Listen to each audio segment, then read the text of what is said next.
It's in there.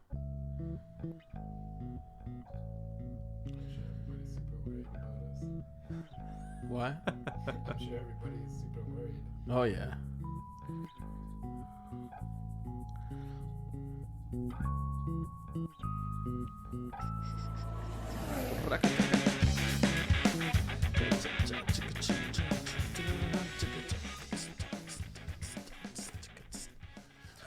Hey, holy Let's moly. go. Episode 95. Getting close to 100. Getting close to those triple digits. This should be good. Hey guys, welcome to the Flat Out Fever podcast. Hello. Celebrating a brilliant 2017. Well, yeah, the start of the 2017 anyway. Well, I think that's what I meant. We're only 3 days in. Should be a good one. They're brilliant so far. 2017 has been awesome. Yes. Yeah. Hey, Best 3 days of my life. hey guys. Whoa. I didn't see you on New Year's, and I guess No. it's been a while. Well, it's been about a week since the last podcast, but I feel like the last couple podcasts, they were kind of rushing, and like there was stuff going on. Nobody has time during this. What are you doing there? Jesus, man. I don't know. This shit's all tangled up. Oh, My no. headphones was like under this box. Anyway, Found the rest of the joint. nice. Couldn't find this for like an hour. But I feel like after the holiday downtime, spending some time getting drunk with folks and stuff, have time to like relax and reflect. And yes, so ready to tackle on this 2017. Don't you feel it? Don't you just can tell? It's in the raining here air? in Canada, Yeah, so. we woke up to a foggy and rainy Toronto. Oh, it's amazing. All the snow's gone though. Yeah, that's true. Sure. It's gonna by tomorrow. It's gonna be all gone. Then it's going to get cold, and it's going to be shit. What? Says Yeah. who? The Weather Network. No.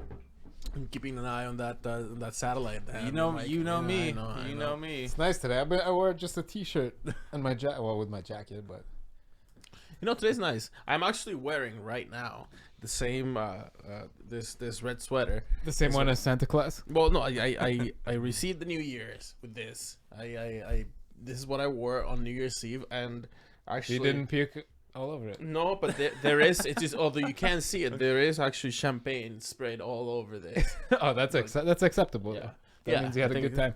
It still kind of smells like it, but no, it was a good time. And I guess did you guys know like I guess it's a Spanish tradition to wear red for New Year's, so that's why. Oh, is it really? Yeah, my parents were in town, so like they're like, oh, let's do it like the Spanish thing. I'm like, okay, fine. Well, but you never did that growing up, so whatever, that's fine. How I'll long wear have they red been sweater. in Spain for? Like I think about 10 years now. Oh, shit. Okay. So it's been a while, like Well, there you or go. almost 10 years anyway. But yeah, we did that. Spent some time with family. Whatever. Oh, I guess you had a party here. Yeah, we had a little thing. Nice. We had a little How thing. was it? Interesting. Nice. Interesting to say the least. A good time though. I hear was had by all. Yeah. You could say that. That's good. Wait, did I miss something afterwards? or No. It was fine. I've got the arcade fire stuck in my head now. Yeah, right. We played that werewolf game. Yeah, I heard it was It was blast. hilarious. Yeah, guys, if you're listening, check out this werewolf. Great for parties. It's one person's a werewolf, the rest are villagers, and you got to figure out What is who it? the Goes up werewolf to is. you can play up to 75 people or something in that. It's fucking nuts. it's It's called. crazy. I think it's just called It's werewolf. just called werewolf, right? Yeah. I was looking at the box. Sweet. Yeah, check it out, guys. And yeah, happy 2017 for Yeah. all. It is 2017. We're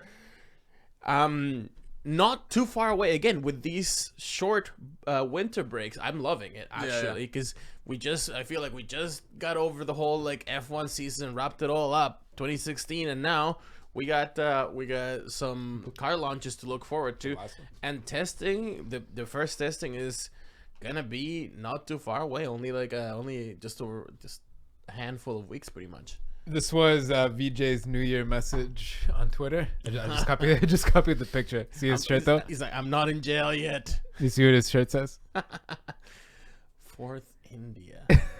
His quote on the tweet. His tweet said, "Feel the fourth, happy 2017" or something like that. And he's got for the listeners. He's got a Sahara Fourth India shirt on.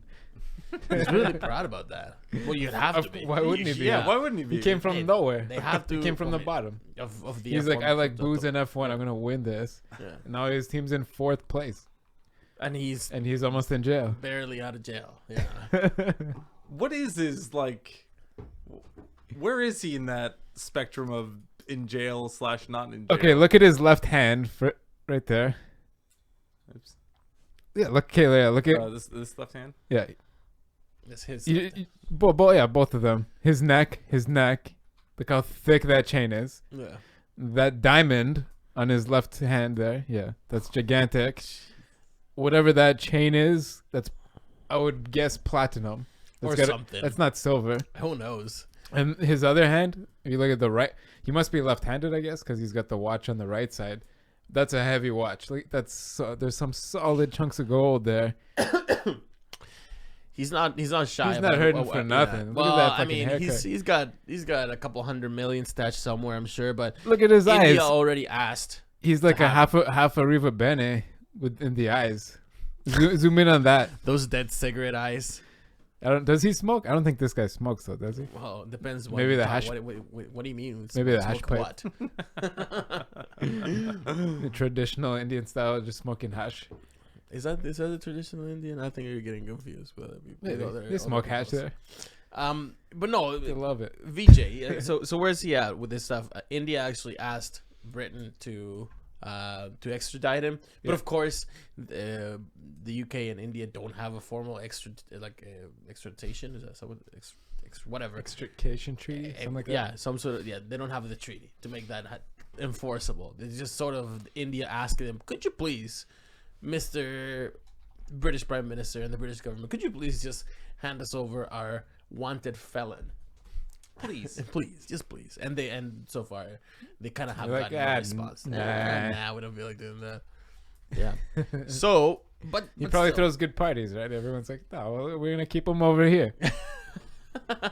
Wait, he's like He's a good guy. This guy. he's like a spy or something. Like he takes photos in front of a blank walls, so you can never guess his No, location. that's actually his London apartment wall, but it's just completely empty of any of his artwork because he has had to sell it already.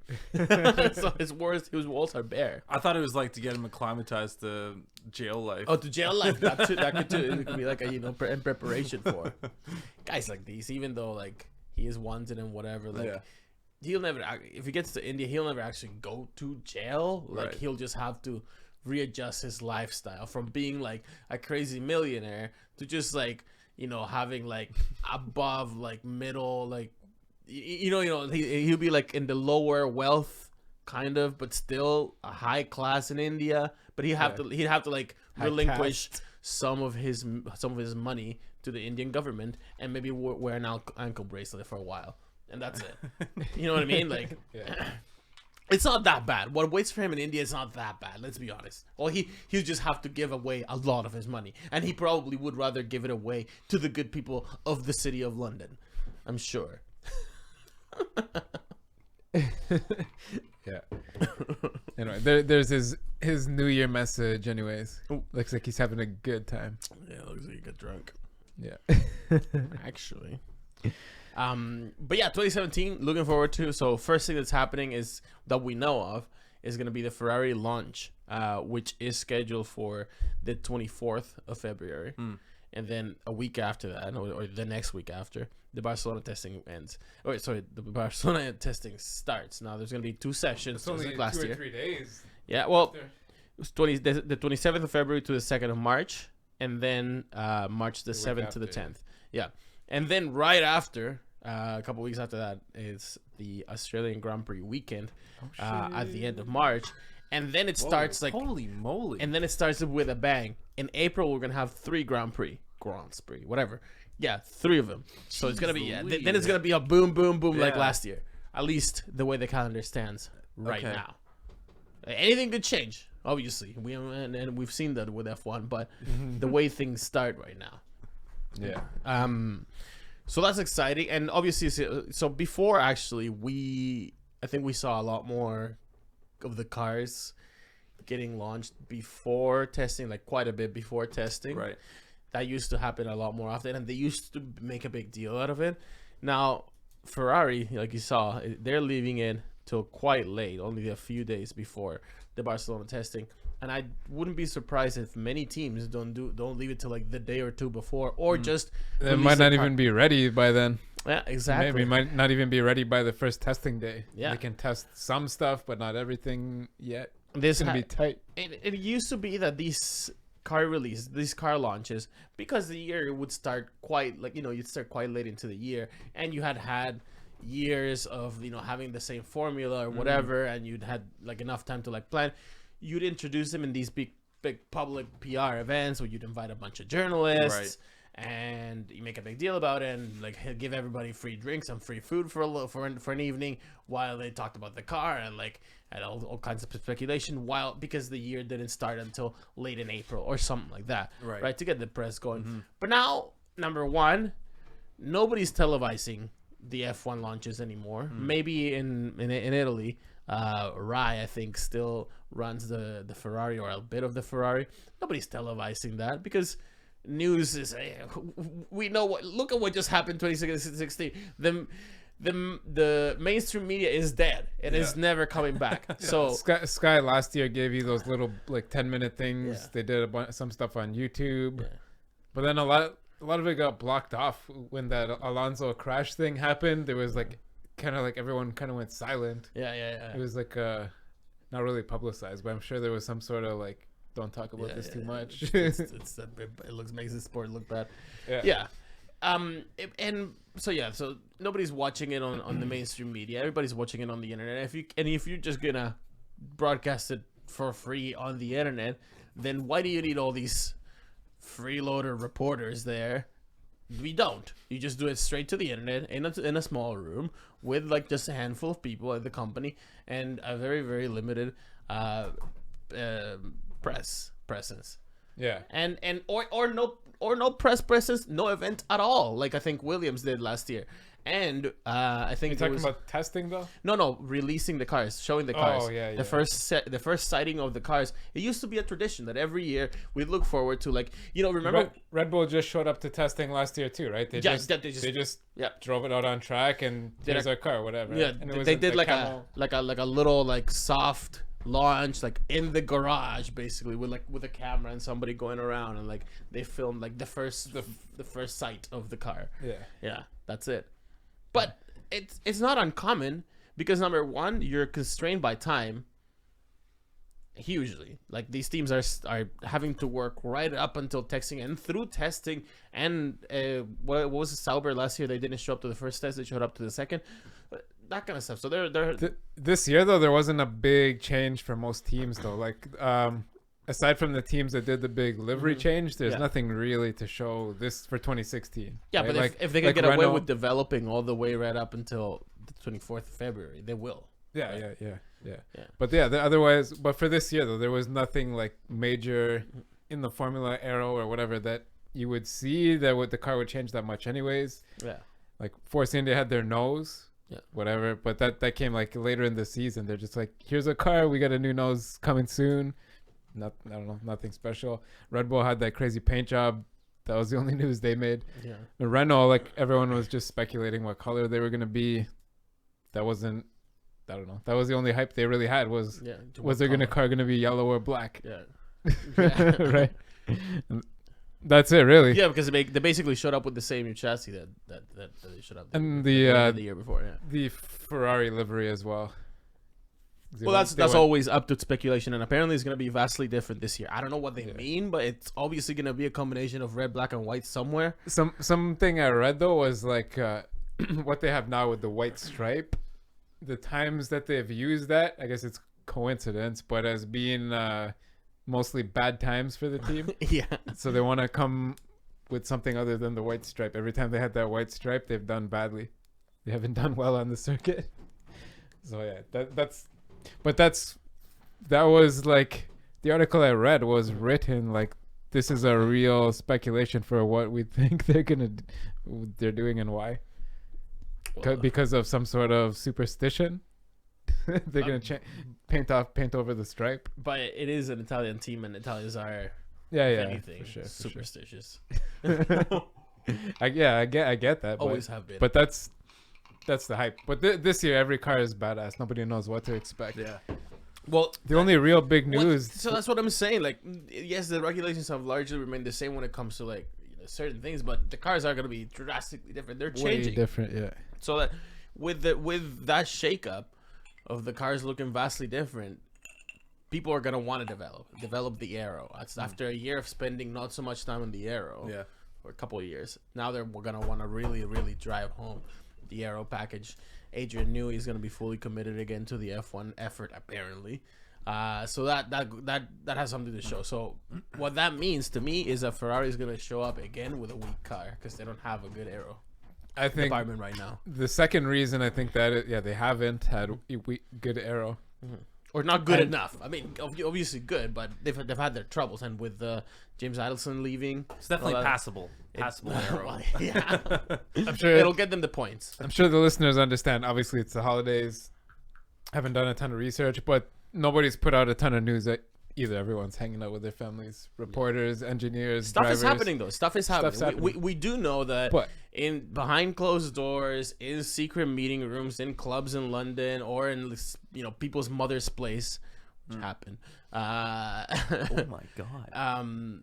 There's F1 meetings happening and contracts are being sealed. This never Heads are being shaken. Yeah, this never ends. It's F1. It might be a little bit quieter and it doesn't get reported as much, but this never ends. We'll just see in the next week or two the results of that. It's exactly what you just said. Yeah. We're starting to see it today. Yeah. The Ferrari has filed official complaints about the Mercedes and now the Red Bull front It's delicious. suspension. It's so delicious. It's really good. It's But actually the- quite good. About the Mercedes and the Red Bull front suspension. Sorry, my phone was ringing there. Ferrari has filed an official complaint to. You did need that 1.5 ice cubes to the FIA. Shut up. Thank you. Okay, sorry. My phone rang. We were pouring some drinks. I got distracted. We talked about this about a month ago that towards the end of the season, people have started to notice the Ferrari front suspension is you have these two arms connected to the wheels, right? We talked a bunch. You can go back to our push and pull rod talk at the start of the season, how Ferrari had switched from the push rod to the pull rod. Yeah. At the start of the season, we went through the whole thing about the advantages, disadvantages of each. And normally you have each wheel is connected to the center and bolted to the chassis, and you have a spring in the middle that sort of bounces. It keeps the movements of the right side wheel and the left side wheel independent. And what Mercedes had done was replace that spring, which is normally a spring. They'll make it harder. They'll make it softer to adjust for individual circuits. But what Mercedes had done was built a hydraulic spring. So instead of using a metal coil spring, it's a hydraulic container that they could pressurize or depressurize and change the dynamics of that spring through the corner and through a lap and through a weekend. I wouldn't On the necessarily fly. say change it, but better control it. Better control it. Yeah. And the basis of the complaint, so now Red Bull was suspected to have been using that for this season as well. Right. And you see what Red Bull does and what they've always done is when they always have a trick up their sleeve. Yeah. That's what Red Bull does. Yeah. They always have a trick up their sleeve, and when they adjust it or when they need to look at it during the weekend, they always have a human wall. They stand on a wall of guys. They stand shoulder. What the fuck is this guy doing? Hang up the phone. Yeah. Stand shoulder to shoulder, and they block the cameras from being able to see because Unit Z just put it's a frickless frick. yeah, the Frick suspensions in 2010 was the front rear interconnected suspension. That's what Frick stands for. Okay. And that was banned. So what they did was they had hydraulic tubes that connected all four corners, and when one stiffened up, like went over a bump, the others would loosen or stiffen, controlled by a computer depending on the needs of each corner. Each corner was independent Right. and hydraulically controlled by computers. So the car basically, aside from the wheels bouncing, the chassis was basically floating where the driver was sitting was floating on the wheels. So fucking cool. as the wheels are bouncing, you keep the chassis as stable as possible. Yeah. And it keeps your aero as flat as possible and makes it the most efficient. So it's like an airplane. If you turn your wing sideways, the plane starts falling to the left or to the right. You want to keep your wings flat to get the most lift. Or it's F1 cars, an upside down airplane wing to get the most efficient downforce. You keep your wings flat. So what the Red Bull and Mercedes were doing through this past year was they had basically the Frick system, but the front and rear wasn't connected. I'm sure it was connected by logic, and they would react to each other through a computer, but not physically with hydraulic fluid flowing between them. They also couldn't be connected electronically, but I see what you mean. Like there are things that happen as a consequence of other things happening. Yeah, they can take. I would probably program around it. They can take data and figure out how to balance it. But so that's what they did, and Red Bull through last season with the rake. We talked about this a lot too. Where the whole paddock was talking about the rake, and what they did was on the rear with their hydraulic suspension, their left-right interconnection with the hydraulic was. At speed, the Red Bull would just sink down. The rear would just soften and sink, and then basically stalls the back wing. The car is on an angle, right? Yeah. So if you have the wing is still mounted at 90 degrees, you set your wing to less of an angle than the other cars, because the chassis is already leaning. Yeah. So you have the wing angle plus the chassis angle gives you your aero angle. Right. But at a speed, the Red Bull would sink. It was sinking down. The rear would just soften, lower itself under the pressure. And then the wing angle, it would have only the wing angle minus the chassis angle, and gives them a higher speed on a straight, right? Because you have less downforce in the straight. Yeah, on top of the DRS. But you could see clearly they were the only team that had their car was like, it was running on its, like walking on its hands, right? Like leaning forward the whole season. And so the basis for Ferrari's complaint is that they didn't think of it first. Basically with the Ferrari mindset, the Italian mindset, I suppose. But the basis for the complaint is that Mercedes and Red Bull were using this system to influence the aerodynamics, which is illegal. Using the suspension components to influence aerodynamics. Yeah. And what Mercedes for sure was doing, and it was argued how Red Bull's system really worked because there was no clear pictures of it or anything. But I guess sure the FIA knows because they've inspected it. They have to like submit all the drawings too. They have to show what they've actually built. The FIA knows, but the public doesn't. The journalists don't. But what they would do is, as you go over corners, say, your springs are going like this, right? Mm-hmm. And you have a hydraulic spring in the middle. Your two wheels are going like this and pumping. So you can have a complex valve system attached to that hydraulic spring that when the wheels go down and up over bumps, you can pump a reservoir with hydraulic pressure through a valve. So it's going like this, and you're basically storing hydraulic energy. Man, he'll call you later, man. You tell him. So that you're going over bumps, pumping hydraulic energy into a reservoir. It's not, I think it's leaked, I guess, or it's heavily rumored that Mercedes was doing this. Not 100% whether Red Bull was, but you could store hydraulic energy, and you're basically recovering energy from your suspension. Not to be pushed through the engine, but to be used on certain corners. Like say if you're going around a hairpin, your car leans a lot to the outside because you're going around a hairpin. Yeah. Then you could expand that hydraulic energy back to the hydraulic system to the corner that's being affected and keep the car level.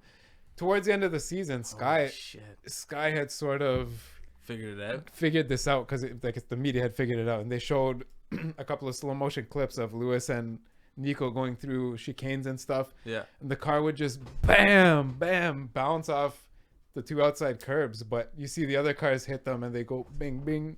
lean to the left, lean to the right, bouncing off the curbs.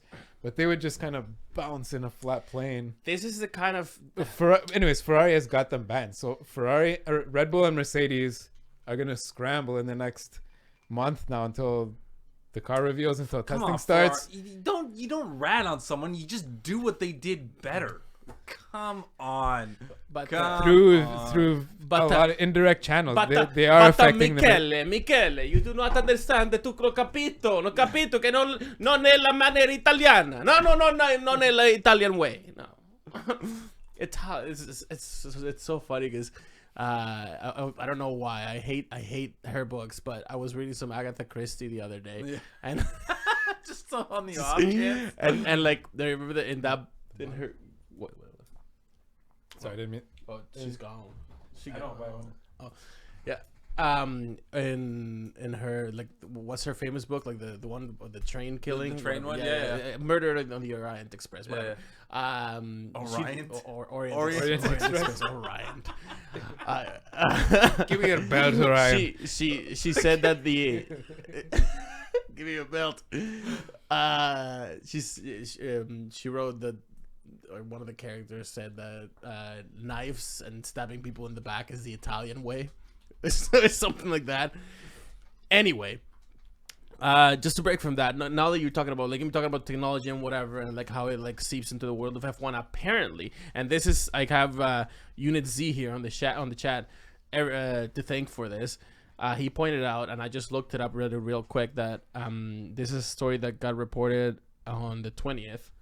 Last month, December. Yeah. Okay. That, you know how Barcelona was picked sort of at the last minute. There were like a few names floating around or whatever for the testing program. For the testing, yeah.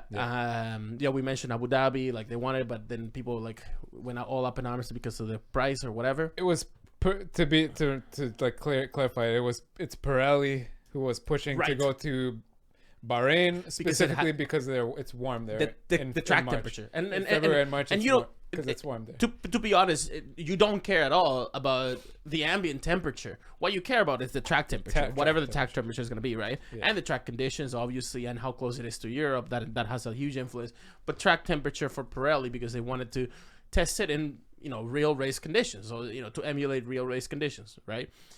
So apparently, Paul Ricard, one of the things that they're considering, Paul Ricard being the track that got the contract for the French Grand Prix starting in 2018, apparently one of the things that they're considering to do is to fit in an asphalt heating mechanism, a tarmac heating mechanism to the track, so you can control the temperature. Now let's remind ourselves that that Paul Ricard, it used to be called the HT something. It used to stand for like high performance testing circuit. Testing, car vehicle testing circuit. Yeah, it's supposed to be a hyper, like you can control, like it's got sprinklers and all that kind of technical stuff that you need to like simulate certain conditions. So they want to add that to it, because if they can promise, like, and you can imagine, if they can promise Pirelli. I just want to say too, we said there was like 168 layouts or something to the circuit, 167 layouts on that circuit. Yeah, it's crazy. Just to give you a scale of it. Yeah. But they want to tear up the asphalt and put heating coils under it.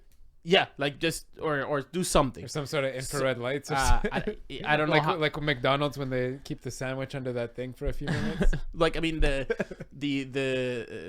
in Iceland they use their geothermal energy to heat up all their roads and sidewalks and shit. So that's a volcanic country though. Yes, they live on. They don't have that. They have all those natural spas. Like every 2 blocks, there's like sulfur shooting out of it. It would be electric or some sort of solar, probably, but no, not solar is not there yet. Well, who knows what they're gonna do. The solar, it's just black tarmac. The solar should just heat itself.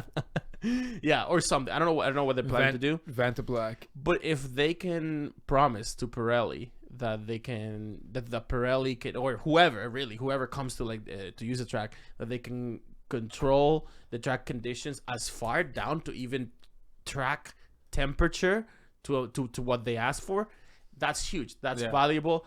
I can see that, and if the rejoining of the circuit into the F1 world is gonna propel that, I can see that being a very, very savvy business move, because after that you can rent the track out not just to Pirelli, to any tire manufacturer.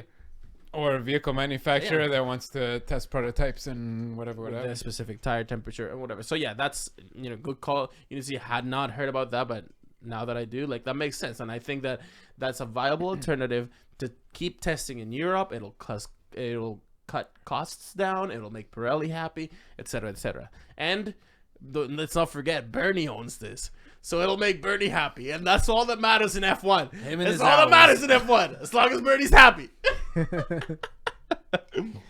Yeah.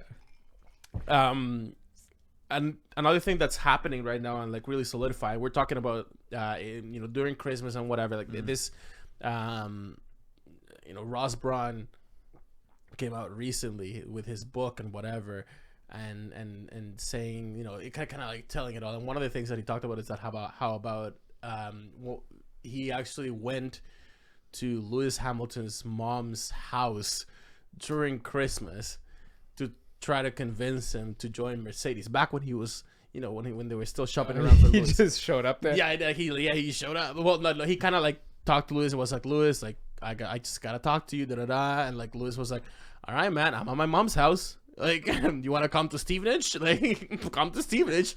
and he did, though, and he made it like, apparently, and like Lewis Hamilton, if you don't know, like, I mean, yes, you don't know where Lewis Hamilton came from, but he comes from a really humble, because like his family was not wealthy at all, and he lives in quite a humble neighborhood, or his mom lives in quite a humble neighborhood in quite a humble Be like place. the Scarborough of Toronto or something. Yeah, something like that. Anyway, and that was, you know, there's deals that are made in the F1 world during Christmas that eventually don't come out until later on.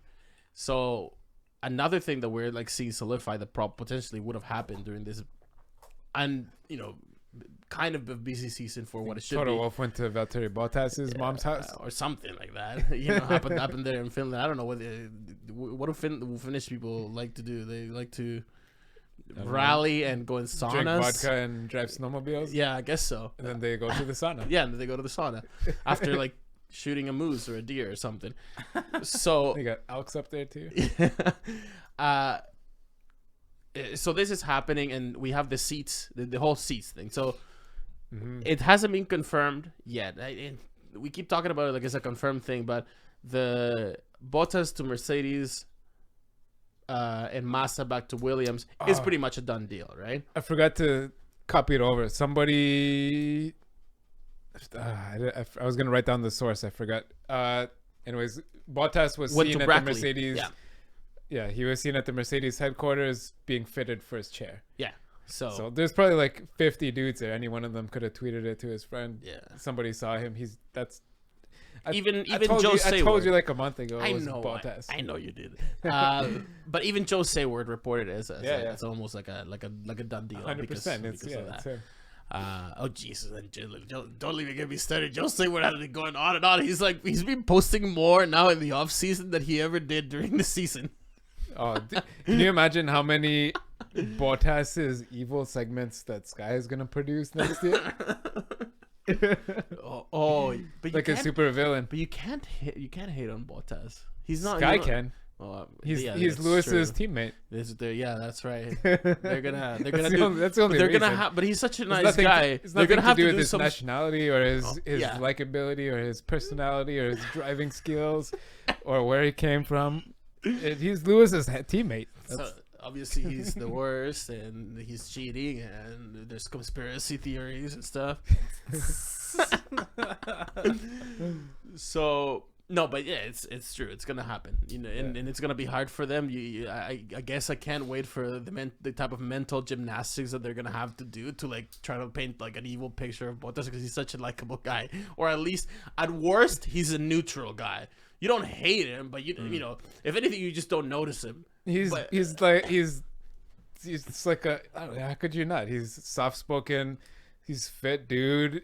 He's blonde haired white dude. He's got the wolf eyes, those blue ice eyes, and that Finnish mentality. Yeah, he's got a clean accent. He's badass in the Formula One car. Yeah. What do you want? Yeah, what do you want? And then at the same time, the Pascal Wehrlein to Sauber, after people like, again, journalist extraordinaire Joe Sayward said that no, it was impossible. It's so funny. I would have thought so. That- unless okay, so remember there was that headline that Wehrlein didn't get, like, it was him excuse me, him and Ocon that were fighting for the same seat. Yeah. And Wehrlein didn't get it because the teams, well, he said that it was because the team got along better with Ocon and, you know, the nationality type thing. Yeah. But from the other side, somebody inside said that it was maybe because Wehrlein didn't give up any Mercedes secrets. And right? no, and he's so maybe Mercedes is like, oh, No. this guy could be a good.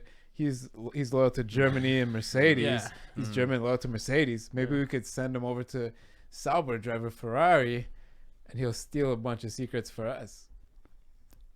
You know what I mean? well, but Send him over to Sauber. They're driving last year's engine, but whatever, they can get something out of that. well, the whole thing apparently is too that apparently This is wild speculation. Wehrlein shows up and he behaves like he's Top cheese. God's gift Like he's to a F1 diva. Oh yeah. because he has such a cozy spot in the F1 or in the Mercedes machinery, Yeah. so to speak. So So he, maybe they send him over there to humble him and maybe steal secrets. Hey, and steal secrets. That's crucial. That's got to be your number one mission. He's also, you know, so he's half German. Wehrlein is. Yeah. You know what his other half is? Yeah, I do. He's from the island. He's his dad or he's something, Italian or his mom. Spanish. No, he's whatever non-German part. I guess his mom is from the island of Mauritius. Mauritius. Yeah. Yeah. My dad's girlfriend used to live there. Oh yeah. Mauritius. It's like I think it's off of Africa somewhere, and it's It's like kind of like in the strait between like the south of Europe and the north of Africa. it's sort of like this- north of Madagascar or something. Is this from your pen? No. Oh yeah, probably. There's blue ink on my left arm somehow. It's all over my hand too. Shit. How did that Probably you were happen? Poking and Yeah. probably like flung a glob of ink over here. Like I'm wearing a blue shirt, so look, it looks like blends in. Look at this. Oh man, I'm sorry about that. The fuck? Did I that put come that pen from? away, man. I got some on me too. If that's any redeeming. I don't know how that happened. That's what I'm Jesus, saying. guys. But yeah, he's from the islands of Mauritius, which is like a known freaking tax haven, and Yeah, yeah. that's where, curiously, most of the VJ Malia accounts and companies and shell companies were based out of there too. The ones that he's in trouble in with anyway. Your house is in trouble. That sounds like Mauritius. Mauritius. Man of Mauritius. It's another saying that. So Joe Sayward is saying, I couldn't find any backing up to this, but I guess if, Joe Sayward, once you cut and fucking sift and comb through all the fucking whining that he's been doing recently, he does have some sort of inside information somewhere. And he says, yeah, He does. He has Yeah. some real. yeah, and he says that the sale has already happened, Mhm. but there's no details about it. Yeah, like 3 or 4 weeks ago. Yeah. I wanted to do talk a little feature about this last week, but it was Christmas and whatever. So I didn't learn enough about it where I could speak about it. Yeah. And then again, this week was like New Year's and I had a bunch of other shit going on, so I still haven't. But there's gonna be a lot more detail to come. It's like very vague right now, but the team has changed hands and they have lost both their drivers. Yeah. So there's two new seats in F1. Who knows who's gonna occupy them? The rumors, what I saw, was that it's going to be Gutierrez for one, Yeah. and the other one I forget. Why is that guy still hanging on, man, to F1? Gutierrez He- in one and No, Nasser that in the that other. pisses me off because Gutierrez, especially Nasser, yes, he's fine. He can probably do a good job, but I think he definitely can. Gutierrez is there because Carlos Slim wants him there. And he's occupying a perfectly good seat that somebody else could be occupying, and that's what. There's not that many F1 seats altogether. This whiskey is fucking good, by the way. Yeah, It's pretty fucking good. It's actually really I'm nice. just, like, Yeah. swirling it around my mouth. Yeah, I don't know. It's he's just got the Carlo. He's like the new. He really, really, really is the new Maldonado. Who? Yeah, Gutierrez. Yeah. Gutierrez. He's got a billionaire behind him who's just pushing him to push his products or whatever. Like Maldonado in Venezuela. Yo, have you guys? Oh, and this is we can get away with this because we're not connected to any fucking media. We're not fucking accountable to that. Hopefully or the answerable CIA to that. just doesn't give Carlos Slim cancer, right? You know that. Have you been following those Eric Braverman? Where's Eric Braverman videos by David Webb? I haven't been following them, but you showed me this stuff. Yeah. Okay. So one of the latest things, and I'm not saying that this is true or anything, or it's just this speculation around this Eric Braverman fucking thing, but it's that Carlos Slim actually when these people go out and like topple these countries, apparently Carlos Slim plays a big part into bringing in fucking mobile technology. Yeah, mobile technology, and he blanket fucking builds like cell phone towers everywhere, enables mobile technology, and brings in his companies. And well, one of the big things that moves it is these micropayments that are behind it, because he like every time that he goes or whatever, like one of these brings in like these micropayments that just as easily as it could be used to like move the economy forward or whatever they say, like, you know, the big development behind it, which is true, it can happen. They say it's also easily to encourage things like prostitution and trafficking. Yeah, there's a bunch of countries, especially in Africa, because just the situation and the economy there, it works, is that they use stuff like these new networks that come in and they get donated our old phones. You donate your old phones, they get sent there. They're still fucking good. They're just not like the iPhone 8 with the curved screen and touch and thumb sensor. As long as it can send a text, you can exchange money through them. It's still badass technology, and they use cell phone minutes and stuff like that as currency, as a currency. Yeah. And whereas, so like before, like you lived in a town, you had like 1,000 or 2,000 people. Yeah. There's another town to the east that has 1,000 or 2,000 people. There's another one to the west that has 3,000 or 4,000 people. You'd be like, shit, I got a bunch of chickens. I need to sell a couple. You don't know which town's paying more for chickens. Cell phones are in these countries now where Carlos Slim goes in and they set up this, but they get a lot of metadata out of this as well. Oh, yeah. But then somebody in the middle of town can text both sides and say, hey, how much you guys want to buy the chicken for? You don't have to walk for 3 days to find out the price, and then it changes by the time you go back. It just changed the whole economy. Don't worry, this is F1 related. We're talking about what I was saying to you, this is though. F1 related. This is what I was saying to you, though. Like, if we wanted to, like, we should be talking about more only F1 and do a separate podcast if people are interested about the rest of the world. Maybe we'll get around that one day. Once we actually figure out how to do this podcast. Let's get back to F1. Yeah, no, but seriously, it's so Carlos Slim. Honestly, I don't like, as much as you want to say that like he's gonna be like he's good for F1 and he's good to have an F1. If his contribution to F1 is like, here's a bunch of money and put a Mexican, regardless of talent, in an F1 car, I don't know if that's good for the sport. To be honest, I don't think that is. That's capitalism. Yeah. He can But afford. He can afford bullshit. Yeah, I'm not saying it's not. Yeah, It's just affording bullshit. Yeah. It's just he's just. That's all it is. Just buying bullshit. But that leaves the question still of who's gonna occupy those two matter seats. Yeah. I don't know. The rumors, I looked around and I saw like sort of overlapping rumors, but the consensus of the bullshit rumors I saw was Nasser and Gutierrez. And there's conflicting and work together reasons for both. Yeah. But I don't know it's too up in the air. Who knows? Experience. They've been in F1. And maybe you leave him there for a year, just give him both just 1 year contracts until somebody better shows up. Because I think Nasser's just a young guy who doesn't have enough media exposure and whatever, but he's got a real talent, it seems like. And I think he is interesting. He's a funny guy. When the media talks to him, the press conferences he was at, he did well at. Gutierrez doesn't. He always seems like he's defensive. like I don't know, I got him too, but he's got really big eyebrows, and it seems like he's like angry or something when he's not. But it just that takes. Some people just have a resting bitch face. Yes. Yeah, they do. Yeah. Like I think I got the same thing, but he's really got it, and it doesn't work for him. And especially like his last, which would have been, might have been, could have been, probably should have been his last performance in F1 at the last race there, when he like crashed out or whatever, and his what's his team principal's name? And picture his face. Tried to stop him, calm him down, and he's like, "Oh, get away from me!" He's like throwing his gloves across the garage.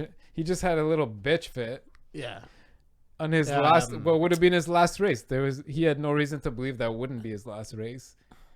What's his name? Fucking Steiner? Gunther Steiner. Gunther. Yeah, Gunther. that's it. Gunther Steiner. Yeah, that was embarrassing. That was live on TV.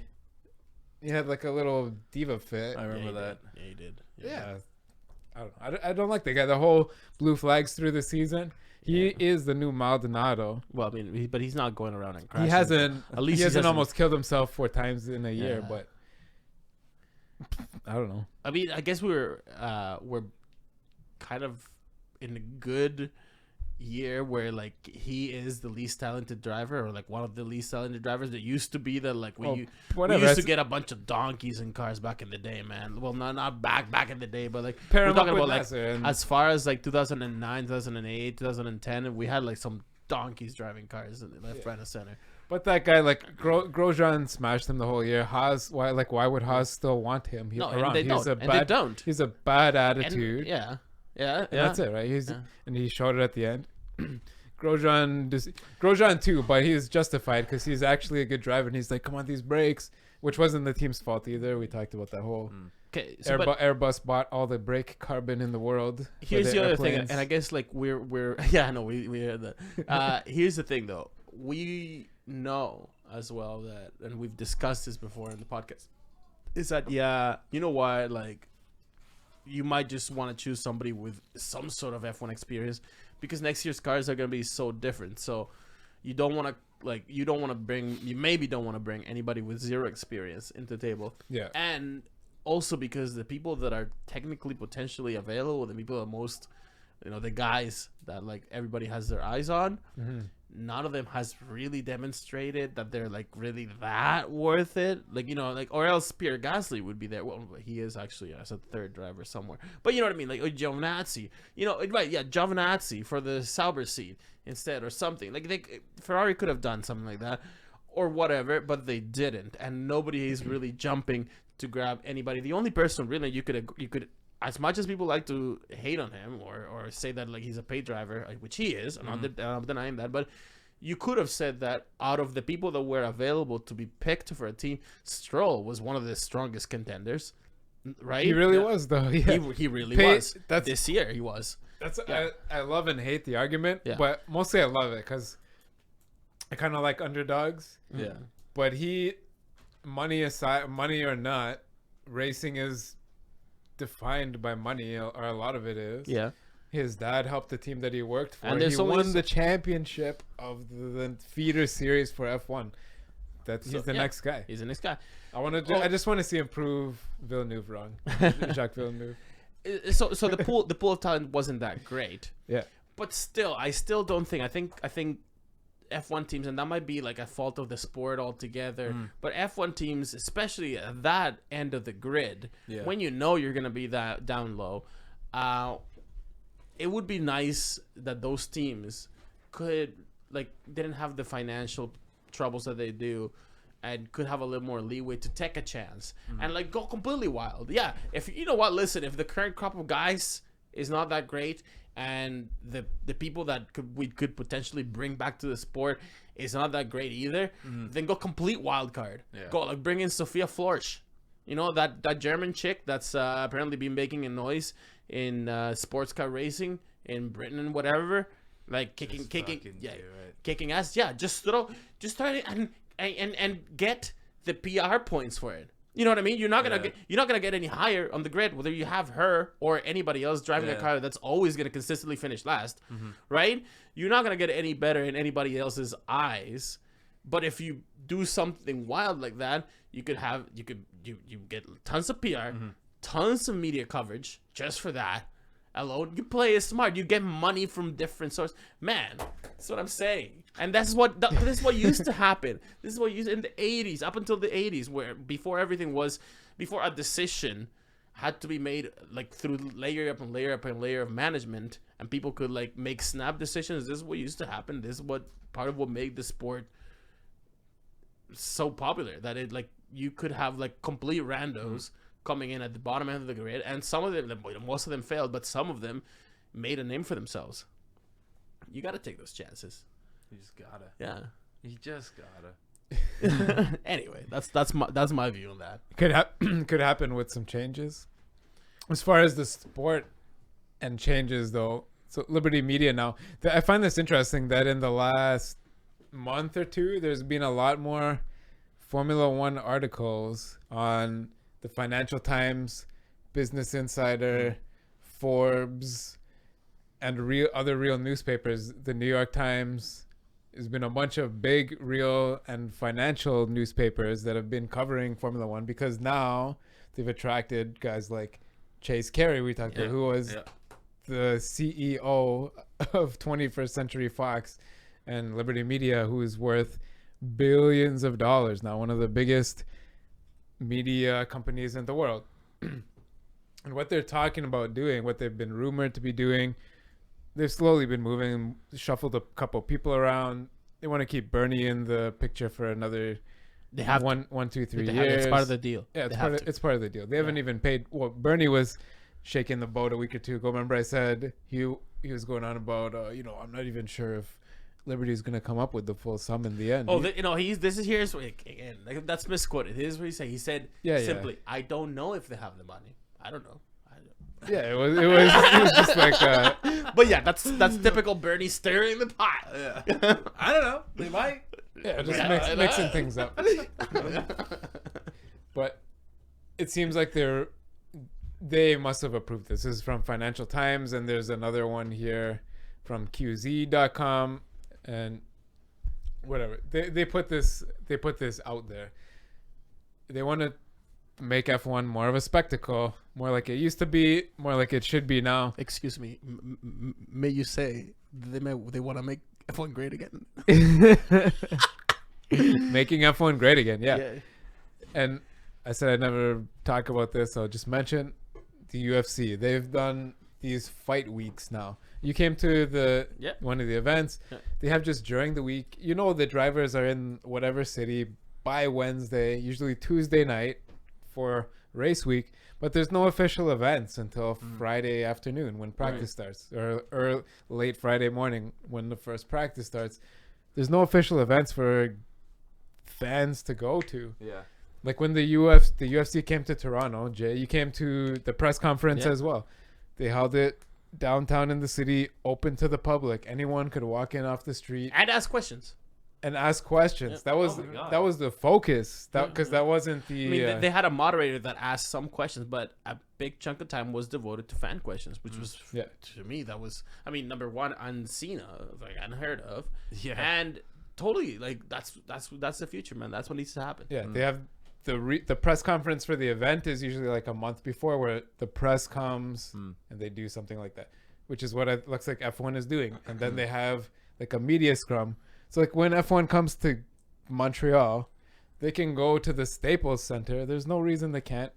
And what they did with the UFC event, was they blocked off a quarter of the stadium, and they had a black curtain there, or some sort of venue, just any venue. And exactly what they do now. They randomly choose, or they choose 6 drivers. They already have the track for the week, so maybe do it at the track, but open part of it open to the public. Like I said, for Montreal, using corner 1, and the grandstand seats of corner 1, and just do exactly what they do now. The 6 drivers they choose. Put up a little podium, or no, not even. It could just be done on the fucking pit, or sorry, the ceremony podium. Like that they use it, because it's always static there, just sitting there, not being used. You could use it, and like you say, project it to like put the media table up there. Yeah, why not? It could be done. But anyways, in their quotes, the quote from Liberty Media is, like the Super Bowl, the equivalent of the Super Bowl per race. So they want to have like a week-long event, inviting celebrities, inviting more sponsors that cover these celebrities. I don't know. It's exciting. I think it's exciting, and I think that these are the guys that can really do it. CVC seemed like they just kind of sat back, let it grow organically, and just cashed out just because media in general grew. Anything, if you bought any media 10 years ago and you sold it now, you made a profit. It's just that's just the way. That's just the way of the world. But yeah, that's changed. You have to now. Everybody owns media that's worth a lot of money. It's all conglomerated down to the big 5, big 7, or big whatever. Yeah, the big group of media providers. And now it's a real competition. You have to do something unique, and that's the position they're in now. Yeah, and it looks like they're serious. So it's a funny, like when we were talking about this before this show, you said it's as if they like were opening the gift, and now that like that was F1, and now they're starting to find out what was in it, and they're like, yeah, so they've tried. Stinks. It's exactly. So here's the quote, and this is actually from an unnamed source. And those unnamed sources, some sort of insider. Yeah. Well, yeah, exactly what you just said. They bought this sport, and now they're like, "What did we just buy?" And the quote is, "There's no marketing, no research, no data, no digital platforms. Nope. The sport has unique global content and hasn't done enough to take advantage of that." Daddy, so we need to build the rivalries and enable people to understand the technology that goes into the sport. So that's it right there. The last sentence. Isn't that we need to build the rivalries and enable people to understand the tech that goes into the sport. Because just before, you're big into hockey, and it's North American sports. Because I don't know a lot about soccer, but I know Europe is the same way with football. Their soccer, U.S. and United States football. Is the rivalries. Like, look at the hooliganism in Europe. Like, people show up by the train load to other cities and start smashing other countries in Europe. Yeah, but no, I almost just consider Europe like a big country. Like, you go to the other capitals and just start smashing McDonald's because your soccer team won.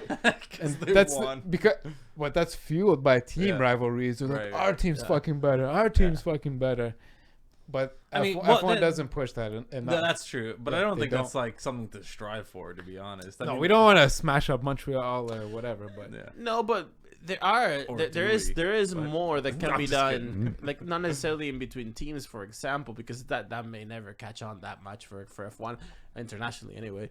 But in between drivers and just bring that up, like, so put more context to like whatever rivalry might be going on in between.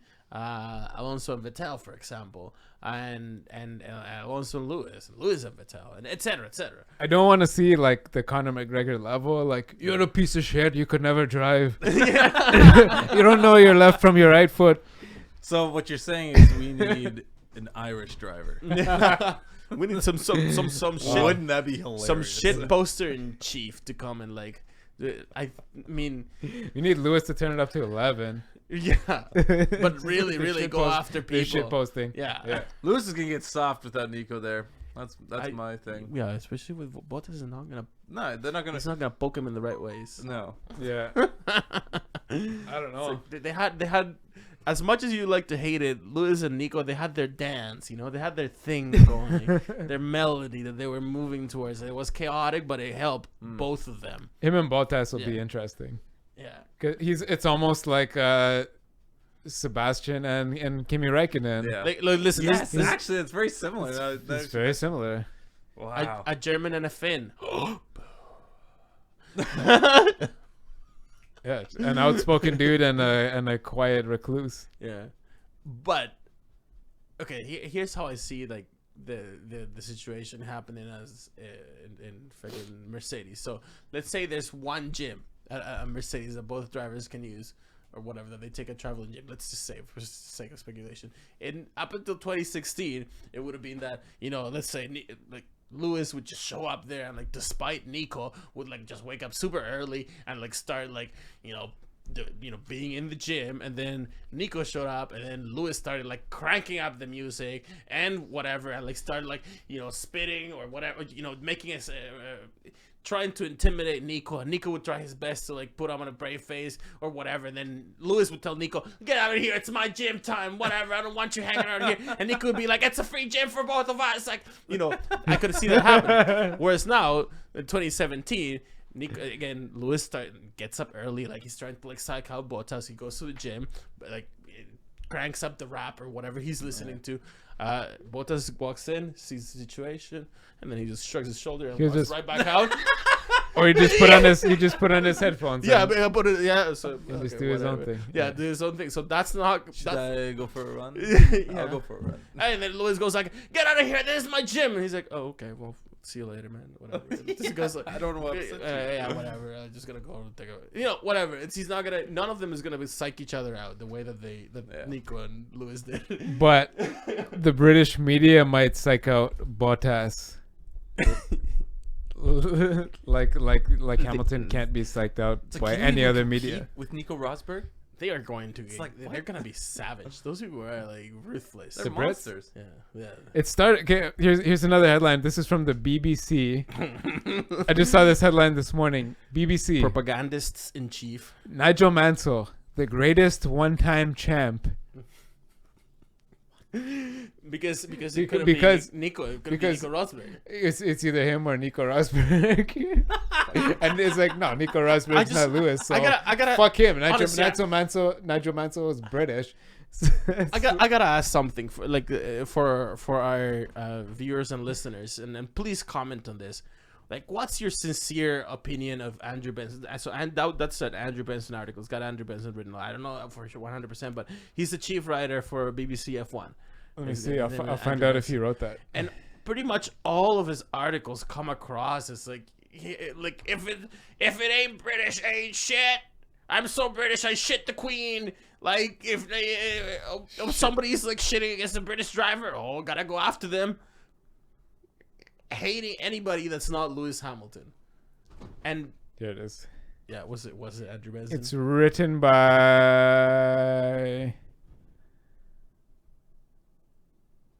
It just says BBC F1. Anyway, he leads that team, and anybody out there, if you're listening and you have an opinion on Andrew Benson, please put it in the comments. I'd like to hear it. Honestly, I think it's not just me. Like I'm sitting there and I'm reading. Yeah, it doesn't say. I'm reading a BBC article and I'm like, man, this is written from a very biased perspective. And I scroll up. Oh, Andrew Benson. Oh, of course. It doesn't say who wrote this one. But just in case you wondered if Nigel Mansell was British or not. Yeah. Now you know. Yeah, and Joe Sayward with his blogs lately. Oh man, yeah, we talked. We just mentioned it. Before. Well, you signed up. You signed our the Flat Out Fever email. Sorry. Well, you subscribed the Flat Out Fever email to his blogs. So now I get like 2, 3, 4 notifications per day, sometimes at 3 a.m. for Joe blogs. Ironically, this morning's Joe blog, social media, it can do your head in. Oh man, that's the title of his latest one. Yeah, you did my head in, Joe. Too many social media posts. He's just typing all day. Blog posts. Okay, so F1 interesting fact number 375. This F1 interesting facts, from what I gathered before, were things that he either pre-wrote or scheduled ahead because he was planning on shutting down the blog for the holidays. Yeah. But he's kept lurking in the comments, but he cares very strongly what people say about him. And in one of his, he's British. Well, and yeah, exactly. And in one of his blog posts, he kind of like made one of the more recent ones was just rounding up the news after New Year's. And then he like included in like a quick sentence, something like oh yeah, and by the way, Verlaine looks like he's going to Manor. Okay, we're moving on. And he did, because before he wrote an article saying that it was never gonna happen, that the Manor might actually be looking into fucking Rio Haryanto and how that was a thing, but Verlaine to Sauber would never happen. So somebody on his most recent one, when he was like, oh yeah, Verlaine to Sauber, somebody called him out and was like, hey Joe, didn't you just say, not like 2 or 3 blog posts ago or whatever, that there was no way that this was gonna happen? He's like, oh yeah, I guess things in F1 change. It happens, man. yeah, all right, man. But no, but with his most recent thing about social media, one of the funny things about it is that it says in the thing that he quoted, and most of it is quoted from an article that somebody else wrote, some sports psychologist or performance psychologist that wrote. But before he like makes these accusations that social media is apparently affecting our generation, he's talking about us. He's talking about how, what? Yeah, he's What talking I about do? yeah, oh yeah, he's talking about how we have absolutely no attention span, and like he sounds like a cantankerous old man being like, the kids these days, get off my lawn. Talking about how nobody has an attention span, and that is, focus is a very important part of competition. Yada yada yada. Bullshit. I think I told you guys like 2 weeks ago when we got a bunch of snow here. Mm-hmm. Go sing. Thank God it's almost all melted now. We got a bunch of snow here. I came home from work one day, and some kids had like magic carpeted down my front lawn. My front lawn is like, it's like a hill, right? Yeah. It's like, if you're like 5, it's a big hill to You slide stand down. there, fist in the air. Yeah, I told you guys that Fuck off! I planted like 20 something trees on my property this summer. So I was like, they're all like little seedlings and saplings. Yeah. These fucking kids, man, they broke one of my rose bushes now. I feel like one of these, like a Joe Sayward, like, kids, get off my lawn. I came home and I was like, oh, my fucking, the snow's all flattened. They can't see the trees under there. And last week's MP3 is published. For those of you that were looking for it, sorry, it was vacation. Kind of got drunk and stuff. Yeah, I was drinking beers all week. Yeah. Before we move off Britain quickly, just Susie Wolf was invited into the elite club of MBE holders. Oh, she's Dame. Isn't she? Well, I don't know. I don't think so. I don't think MBAs do it. What do MBE is below the OBE. Oh, okay. So we talked about this last year because Claire Williams is an OB. She's a member of the Order of the British Empire. So she's a Dame. She's call her Dame. You know how like Sir? Yeah. Sir Dame. Yeah. She's a Dame. see. Susie Wolf is a member of the British Empire. So it's just like a lower ranking, Okay. like you show up to the annual meeting or something. No, Say you hi. just show up to Drink this some tea. banquet that the Queen is there for, and that's the whole thing. So you just go and have dinner with the Queen, but also hundreds of other people, and They give it to like a whole- distinguished like a whole rich- business people and sports. it's a whole sporting rich people icons. like, oh, let's pat ourselves in the back. We did well. We are representing Britain in the world. media icons, important singers and actors and archery champions in the past. Archers, like a TV show. Yeah, it's the last of the British news anyway. Yo, we were talking about Harry Anto and like how his bid was actually suddenly dropped. So what happened? That like the things change or whatever. Is Pertamina, the oil company of Indonesia, publicly announced that they were completely shutting it down. Just shut her down. It didn't. It didn't work. Whatever this program is, zero budget for Harry Anto. Now, if there had been a more credible, apparently, if there had been a more credible offer from Sauber, they would have allowed, or like they might have considered releasing some of the budget or whatever, but no.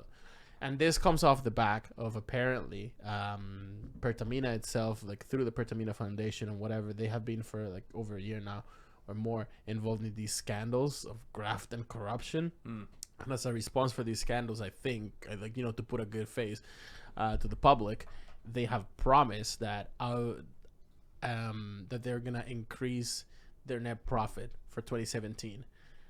So this year they made net profit 2.88 billion American dollars.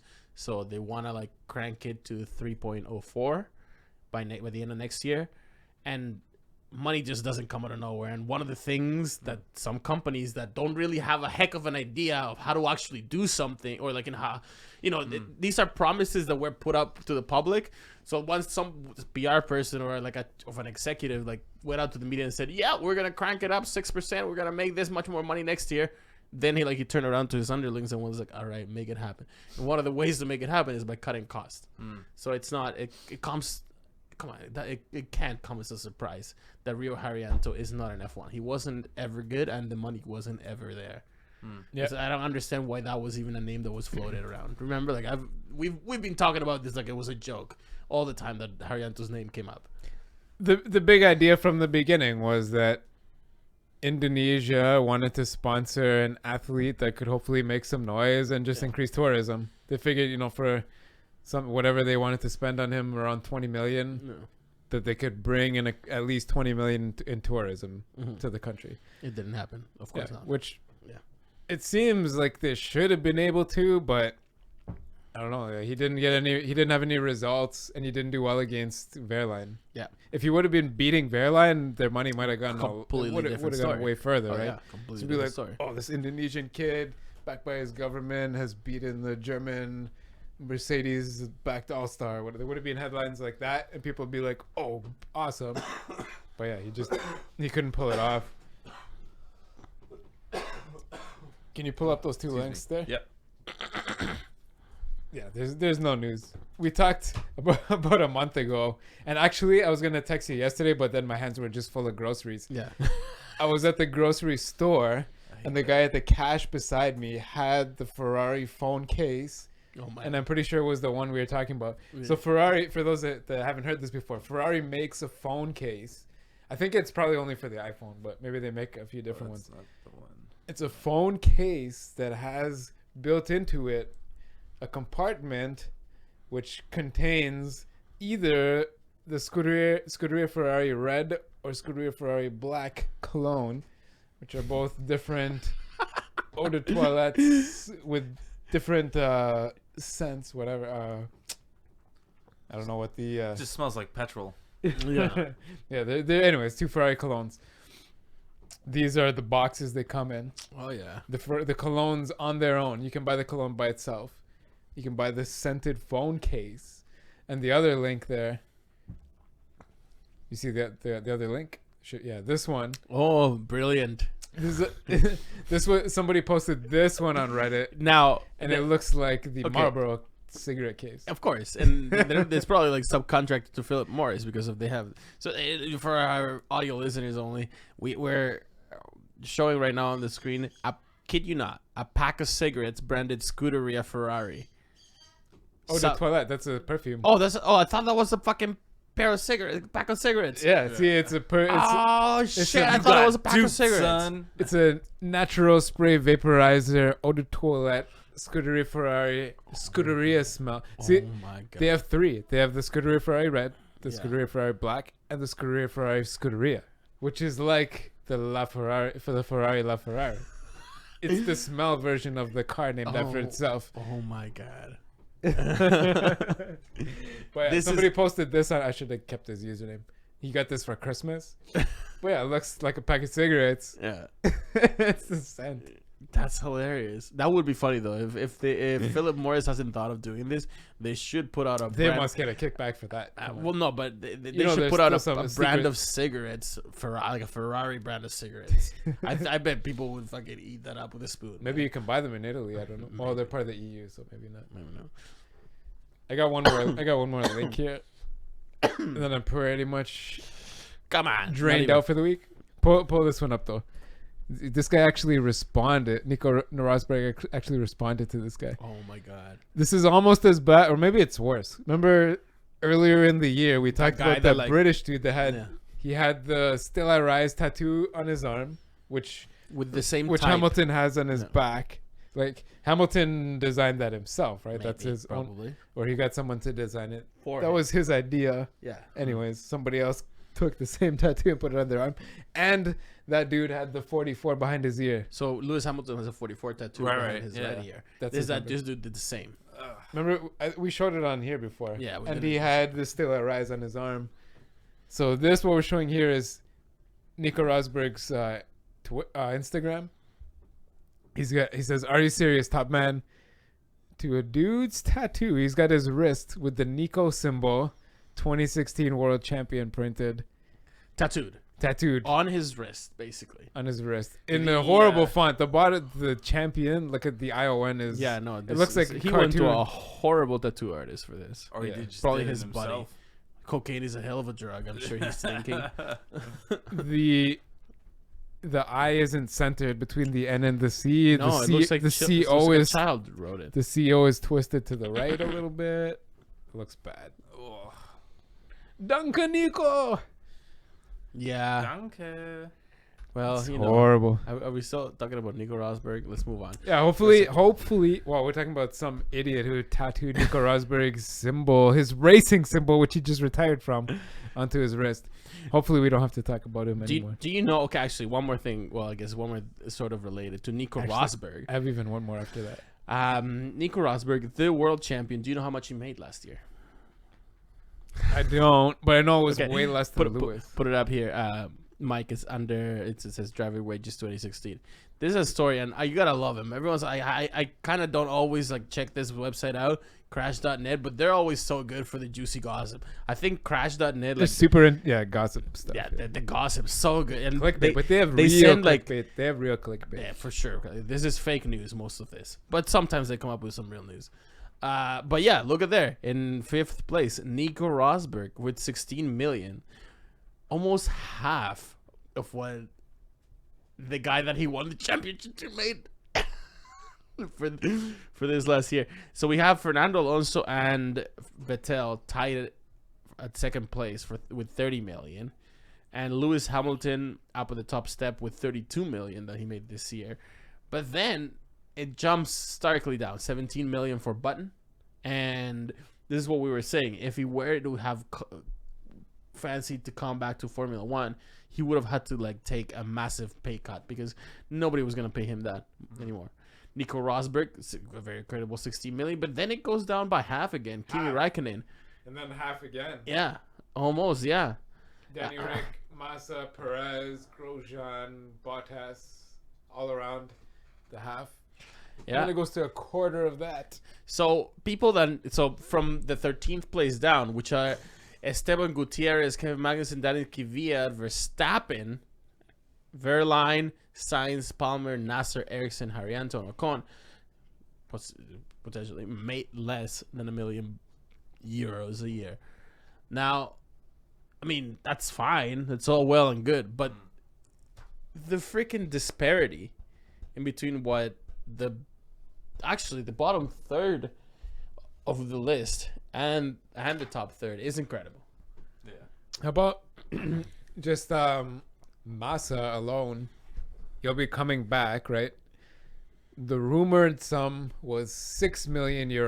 And So actually, they've offered him 150% of this year's salary to come back. because they're struggling. They're scrambling. They need him Yeah.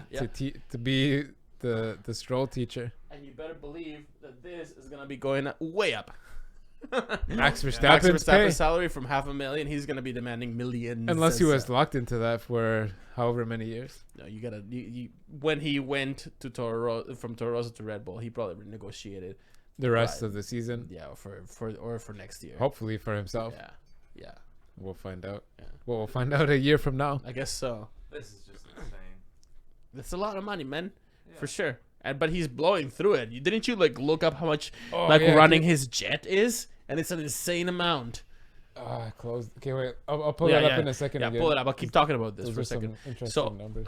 There are people that are locked at different. So just like Vettel and Alonso were locked at 30 million, we're talking about position number 8 actually, at 4 million. So see that for Felipe Massa, Nico Hülkenberg, and Sergio Perez kind of locked at 4 million.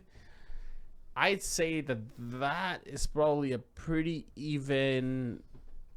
Like you can compare their skills. In that, I'd say that it probably goes Sergio Perez, a little bit more talented than Nico Hülkenberg recently, a little bit more talented than Felipe Massa, but they're all right around. You know what I mean? Like you kind of could consider them almost interchangeably. So I understand that. Grosjean and Bottas, that's a bit skewed on for the side of Grosjean, but I can understand because Grosjean has been in the sport for longer, and when he's brilliant, he is actually quite quick. Gutierrez, though, at 13, making €750,000 above the likes of Magnussen, Kvyat, Verstappen, Verline, Sainz is something I don't understand. Like that's the money that he's getting from Carlos Slim. Obviously, that's 750. Because a team in the right mind would pay him, Felipe Nasser money, right? Like, he should be right down here, 200,000. So the difference from that extra 500 or so, 550,000 or 500,000 euros, that must come from Carlos Slim, and that's what I mean. That makes no sense. Yeah. That's why, like, him being in F1 makes this little sense. He wasn't the 13th best driver. No. but also, I mean, I guess you could say that Verstappen was obviously not the 16th best driver either, but there's reasons behind this number here. Him being so young, whatever. I can understand that. I can't understand this. Yeah, he's still a rookie. Yeah. He's still a huge risk. Rookie. He's a rookie. Whatever. Yeah. And the other ones that I didn't quite get, basically thrown around, was right here, Kimi. I think that's a little, like, I mean, he probably could have demanded a little more, and he might want to renegotiate that. He can probably ask for more money now. Kimi Räikkönen can. And Danny Rick, I think that he can ask for more money too. But he had to prove his worth, obviously, after Vettel left. So yeah, that's what these guys made last year. Huge disparity that you don't see this kind of gap in between, like not necessarily in numbers. You don't, like, not for, like, because F1 doesn't have like a ton of players. Let's call them, but there's kind of this disparity in between, like, let's say up from here to there. That's the top third to the bottom 2/3. It's huge. Yeah, huge inequality there. And I don't know what that does for the sport. Honestly, I don't know if this kind of shit is healthy, or if these teams that, like, are paying 30 million, 32 million, if they should, like, look at McLaren spent 47 million. Yeah. So for Lewis and Nico was 48 million. This is what Ross Brawn was talking about. This is the kind of shit that Ross Brawn was talking about. If the drivers, and that's what Liberty might look into doing, like a budget cap. You can't cap how much you pay. Yes, your you can. drivers, though. The Hockey League has done it, right? Wait, what? You can. There's a cap for pay. Pay cap. Yeah. Pay cap. Yeah. Yeah. Pay caps are completely per enforceable. Per team. Yeah, No, per team. not only are they enforceable, they're probably one of the most enforceable things, because those contracts have to become available. A hockey team has 25 dudes on it. A racing team has 2. It doesn't matter, man. At the end of the day, and this is what Ross Brawn said, it's not about, like, actually how much money they're making. These guys, it is. It's though, like, you can't pay Lewis Hamilton and Nico Rosberg 48 million for a year. Yeah, but then pay but if, Esteban. let's say if Ocon 10 years ago, a cap for the drivers' salaries was let's say it was capped at $5 to $10 million.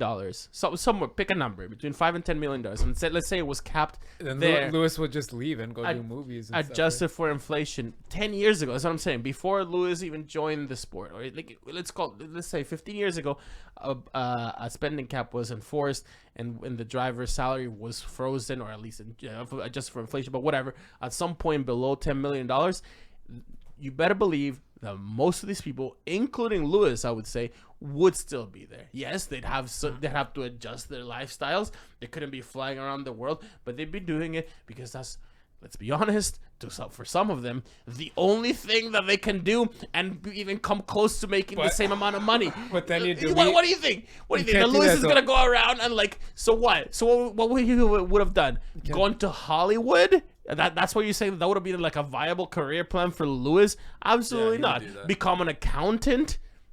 No, but at this point he would walk away, and you can't. At this point, which would be great for new talent. You can't cap it otherwise, though, because they'd just be like, we want to pay our drivers more. We want to pay our drivers more. We want to show that the dynamic is not the same. It's not the same. But if it was capped, and this is Ross Brawn's point, if you told them across the board, And he even said a lower number than I did. He said, if you told the drivers that the most that they can make is 500 grand for in a year, they'll still be there because they love the sport, number one, and because it's not like, what are they gonna do? Not be there and let somebody else? Well, the thing is, like, even though NHL has a cap to it, like the star players, the top players, are getting paid $8 or $9 million a year. But and then at that point, and then it's up to you to broker then like additional sponsorship and like commercial deals and whatever. but there's a Formula cap. One doesn't have that luxury. Hockey right has now. a cap and Formula One doesn't. So then that's where you broker your extra sponsors, where you're talking about. You have one or the other. Look at Manor spent, including Ocon and Herianto. Manor spent we don't know how much they spent on a con. Yeah, but maybe 200 grand. So they spend $750,000. So say it's 100. So 650,000 euro. Yeah. And then where's the next team up? Haas, 1, 2. They spent 3.8 million.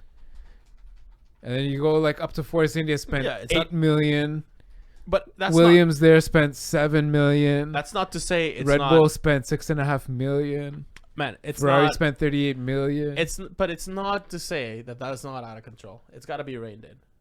It should be reined in. I think they should be able to not, pay. It's not doing any. Paying the it's driver not more doing though these teams any good. It doesn't do them any bad though. Paying the driver more doesn't affect the speed of the car. Doesn't affect the racing. It affects the spectacle. They can't cap the driver pay. Yeah, I agree with Danny. I don't think they should.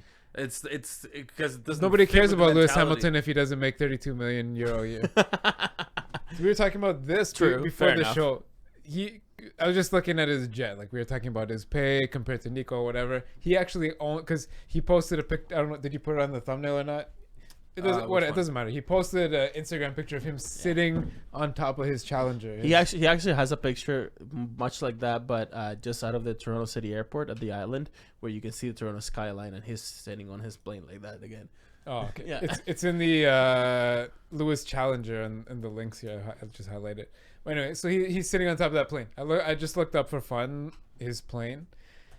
They cost approximately brand new 27 million. Okay. And that's for the base model, right? No air conditioning and whatever. with the option. He got the air Yeah, conditioning. well, they have to have. He's got a unique. It's the one of one red color, whatever. He's got the cherry only one. red. Yeah, they have, in the years that it's been manufactured, that model, they've sold 30 to 40 a year. So that's how rare it is. Yeah. And a lot of them are owned by timeshare companies that, like, if all three of us were billionaires, then we'd be like, all right, you get it for like 30 flights. We get 30 flights a year each or something. And then you split the cost of that type of thing. So the fixed cost a year to own that plane is 750 grand if you don't fly it.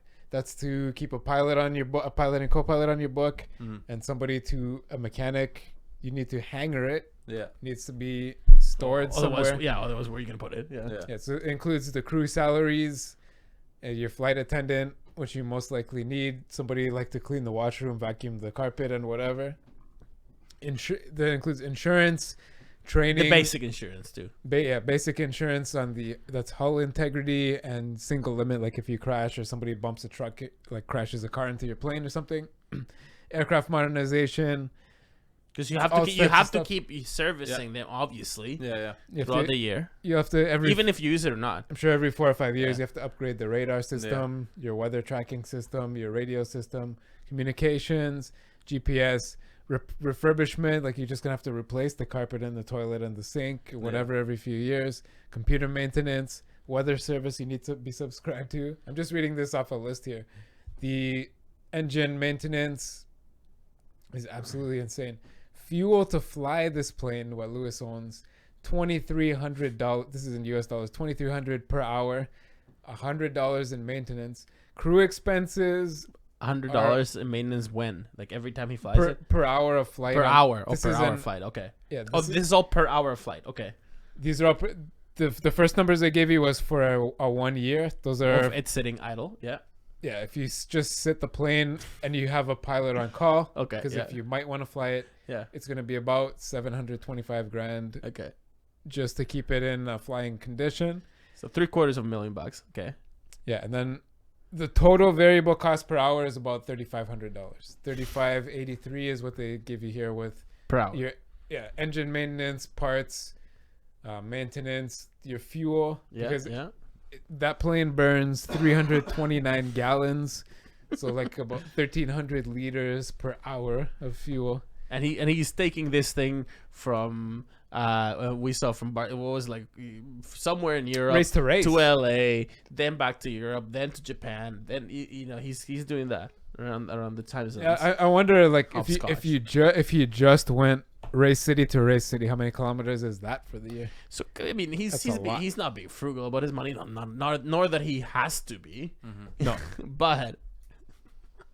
So and then just the final number here, including depreciation, which these like if you buy a brand new car, like it just gets worth less every year, whatever stuff like that.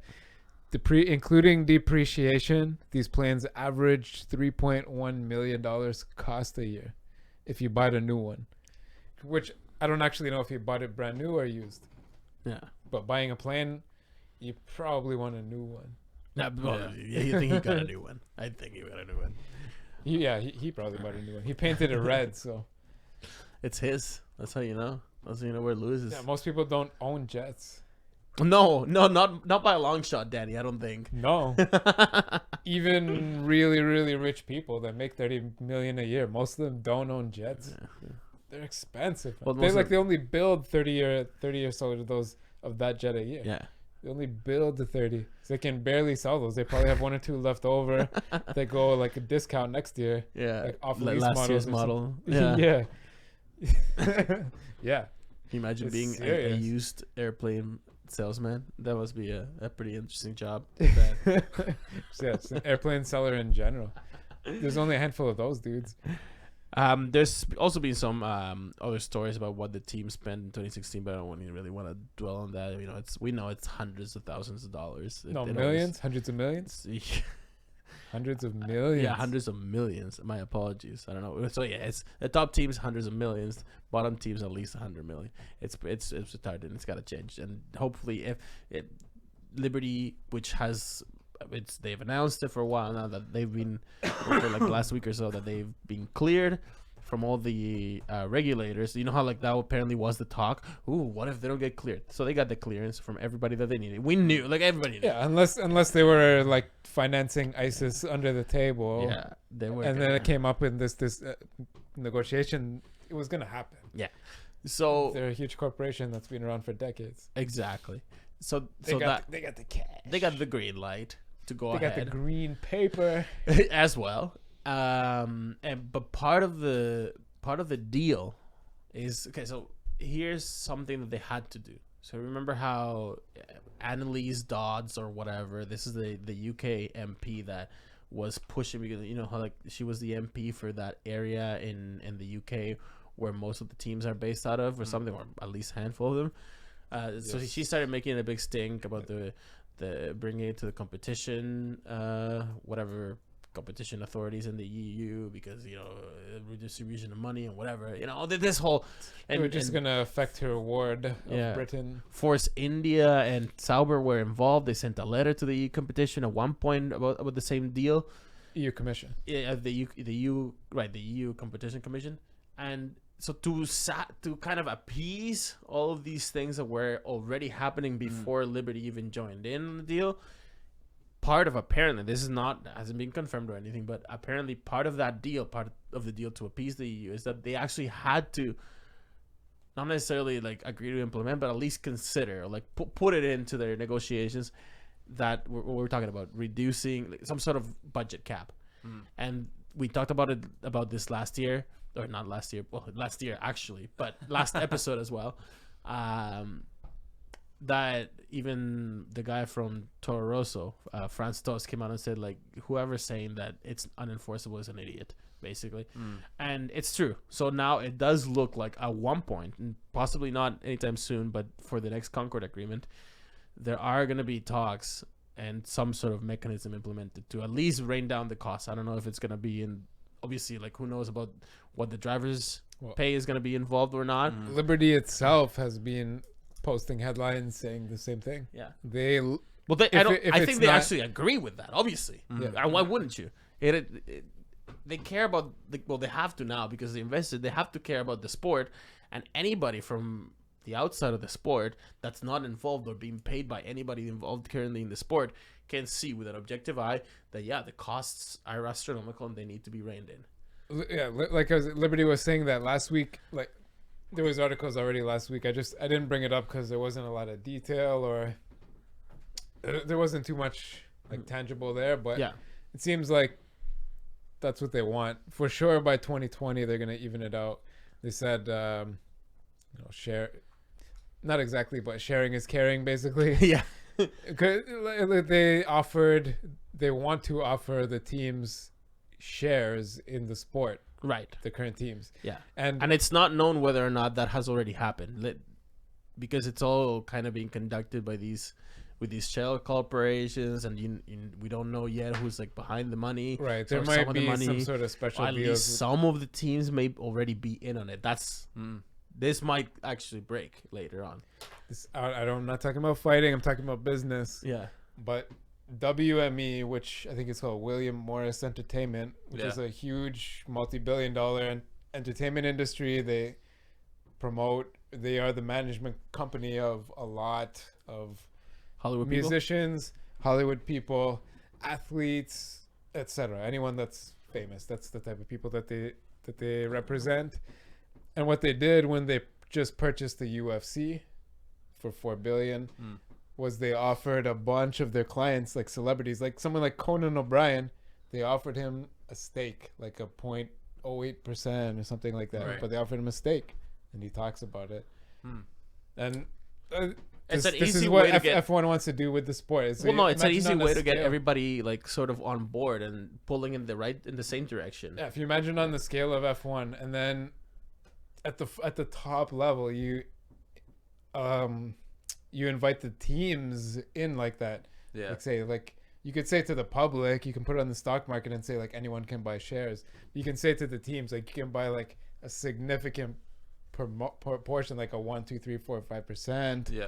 Maybe not 5, but 1 or 2 or 3% you can buy and have a real stake in the sport and a say in where things are headed. Some sort of say at the board eventually. Yeah. And then it helps everything overall at the end of the day. So put that up and tie it together with a budget cap, and then all of a sudden it might not seem as ridiculous, because yes, I think that the teams could be convinced to tone it down and bring down the costs if they know that their quid pro quo is going to actually give them some actual say in running the sport at a very top level.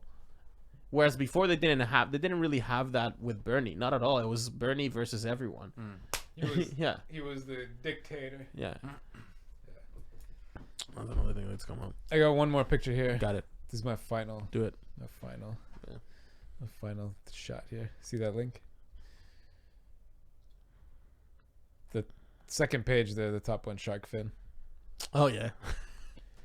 So there was sort of the rumor that Red Bull and Ferrari had built shark fins back into their cars. They're not banned. So this comes from obviously from a Reddit user. Bunch of neurons on YouTube. Yeah.